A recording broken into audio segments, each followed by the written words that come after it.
Now, the National Heroes Council will spearhead the construction of a historic heritage site at the Shakahola grounds in memory of Mekatilili Wa Menza, a Kenyan independence activist who led the Giriama people against the colonial administration of Kenya between 1912 and 1915. The initiative will also see the erection of her statue at a designated location to remind the young generation who Mekatilili Wa Menza was in the country's history.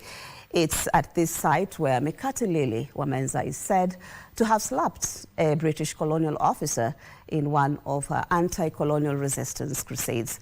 Our reporter, Adan Ibrahim, was in Shakahola and found the following report. Shakahola area in Kilifi County came to limelight a few years ago following the discovery of religious cult killings that claimed more than 400 victims. But do you know the place has its history in Kenya's quest for independence? Well, it is here where Mekatilili Wa Menza, a Kenyan independence activist who led the Giriama people against the colonial administration of Kenya between 1912 and 1915, slapped a British colonial officer.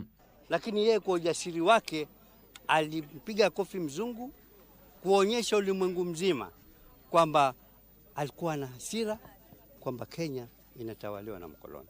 Kwa hivyo nasikia. It is against this backdrop that the National Heroes Council, in partnership with the Kilifi County government, has embarked on an ambitious plan to recognize the late freedom fighter posthumously. Heroes Council wametambua juhudi ambazo huyu mama alizifanya.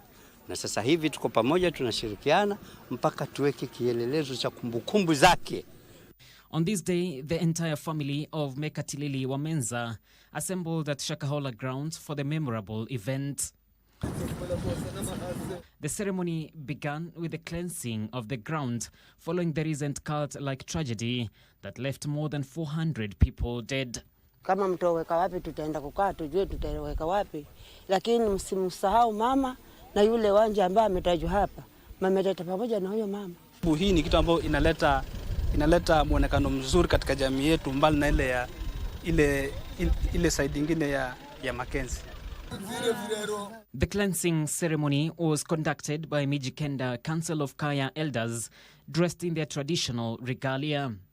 The government, through the National Heroes Council, Kilifi County Government and other development partners, will now establish and develop the historic heritage site in the memory of Mekatilili Wa Menza. It's a commitment of the council that we should be getting funds to ensure that where there's necessity for monuments and the site to be marked, the council is going to push to see some of those things are done.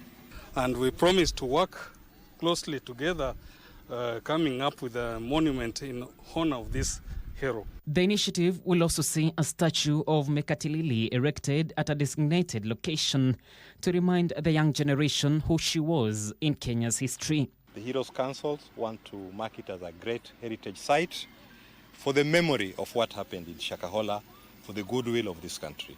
It's the first daring person on fighting Muzungus was Mekatilili Wa Menza. Actually, the Giriama rebellion through Mekatilili Wa Menza should probably have been the top of discussion in the country.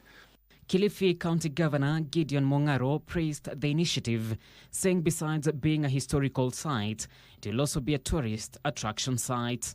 Putting together the history of Mekatilili and where the site will be and properly organized can be part of tourist attraction and also a learning center for our children in schools. Mekatilili's family and Heroes Council officials planted trees in memory of the event at Shakahola grounds. Mekatilili Wa Menza was honored posthumously by the National Heroes Council in 2024 during the Mashujaa Day celebrations at Kwale County.